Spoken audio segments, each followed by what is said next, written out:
বাঁকুড়া রোন্দা ব্লকের অন্তর্গত জেলার পুনিশোল গ্রাম পঞ্চায়েতে এখন আতঙ্কের পরিবেশ। এসআইআর এর চূড়ান্ত তালিকা প্রকাশ হতেই কার্যত হাহাকার শুরু হয়েছে এলাকায়।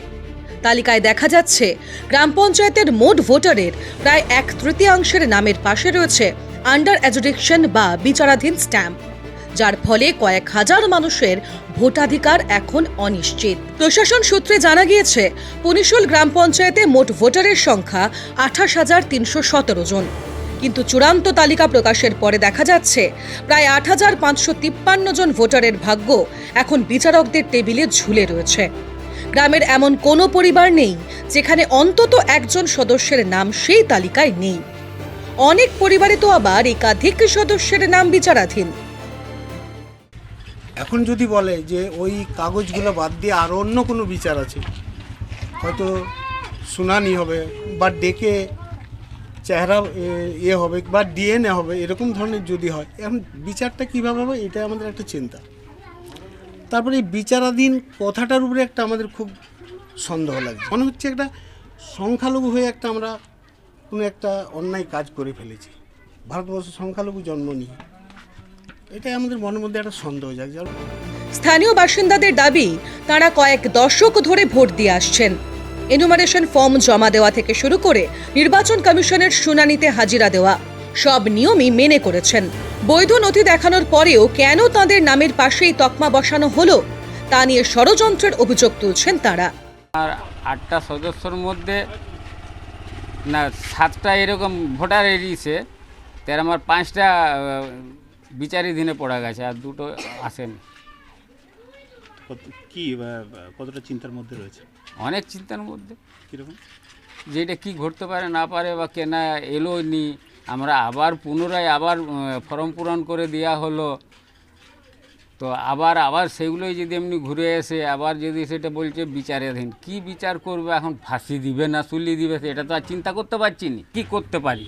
এটা আমাদেরকে একটা দাবা খেলা, পুতুল খেলার মতন নিয়েও খেলছে, না রাজত্বের কোনো ভাবনা ভাবছে, এটা বুঝতে পারছি না। এখন তো নাম নেই, 2000 তালিকায় নাম আছে ভোটার লিস্টে, সেটা এখন আবার ওই আমরা জমা দেওয়ার পরে 2 থেকে 3 বার দেওয়া হয়েছে, কিন্তু এখন তালিকা দেখা যাচ্ছে নাম আমার ভোটার লিস্টে নাম ওঠে নাই। এই ঘটনাকে কেন্দ্র করে রাজনৈতিক উত্তাপ চরমে। তৃণমূল কংগ্রেসের দাবি এটি বিজেপির চক্রান্ত।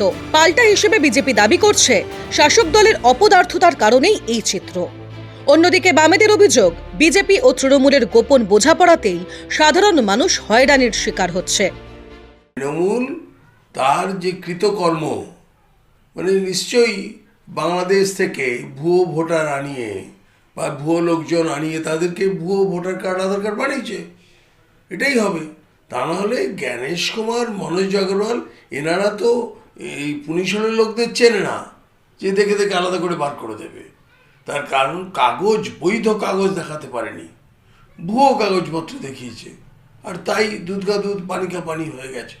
এটা নির্বাচন কমিশন এবং বিজেপি যৌথ আঘাত করে এই করার চেষ্টা করছেন, যাতে তৃণমূল কংগ্রেসের যে বুথগুলোতে বেশি ভোট পেয়েছেন সেই বুথগুলোর থেকে ভোটারকে বাদ দেওয়ার একটা চেষ্টা করছেন সারা পশ্চিমবাংলা জুড়ে। কিন্তু আমরা বারবার বলছি যে ওরা যদি ভিন রাজ্য থেকেও ভোটার নিয়ে আসেন, ভোটের দিনে ওই রাজ্যের ভোটারগুলো যদি বুথে যায়, যখন তৃণমূল কংগ্রেসের প্রকল্পগুলো দেওয়ালে লেখা থাকবে কন্যাশ্রী, যুবশ্রীর মতন প্রকল্প, সেই ভিন রাজ্যের ভোটাররাও তৃণমূল কংগ্রেসে ভোট দিয়ে চলে যাবেন।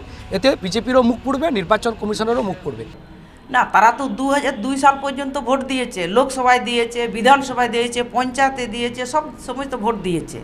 তারপরে এখন কেন হলো সেটা তো তাদের দেখা দরকার। যারা আমাদের সরকারে আছে তাদেরও দেখা দরকার এবং বিজেপি সরকারও দেখা দরকার। দুজনের দায়ী, এই মানুষগুলো কিভাবে ঠিক করা যায় সেটা তার দায়িত্ব তাদেরকে নিতে হবে। সামনেই বিধানসভা নির্বাচন, তাই এই বিপুল সংখ্যক ভোটারের ভবিষ্যৎ কি হবে? বৈধ নাগরিক হওয়া সত্ত্বেও কেন বারংবার তাদের প্রমাণের পরীক্ষার মুখে পড়তে হচ্ছে? সেই প্রশ্নই এখন বড় হয়ে দাঁড়িয়েছে।